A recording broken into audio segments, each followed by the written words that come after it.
Okay, så skal vi lige lave part 3 nu, fordi det gik ud igen. Og jeg kom til det der, hvad er din yndlingsbog? Jeg læser næsten aldrig. Jeg læser heller ikke sådan næsten aldrig, så jeg har ikke nogen.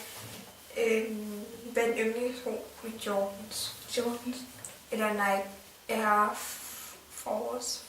De der hvide nogen. Hvide nogen. Yes. Der er mange hvide.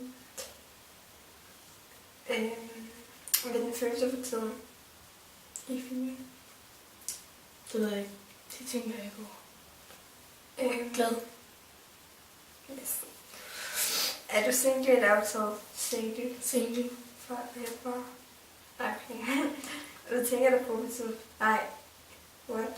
Jo, hvad tænker du på for tiden? Jeg vil have mig en hund. Yes. Jeg ved ikke, hvad jeg tænker sådan på. Vil du have børn i fremtiden? Ja. Ja. Jeg vil have 2. Jeg vil have 2 eller 3. Max 3. Vil du giftes i fremtiden? Ja. Hvad vil du være i fremtiden? Kosmetolog eller... Ja, kosmetolog eller designer eller sådan noget? Jeg vil gerne være designer og så åbne min egen butik. Okay. Tror du på spøgelser? Ja, det gør jeg faktisk. Lidt. Sådan, hvis nu er i den... Jeg kan aldrig nogensinde...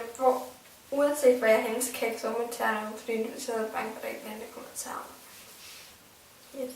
Det er sådan lidt mærkeligt, men ja. Det var i hvert fald vores Get to Know Me take. Så vi ses i vores næste video. Hej hej.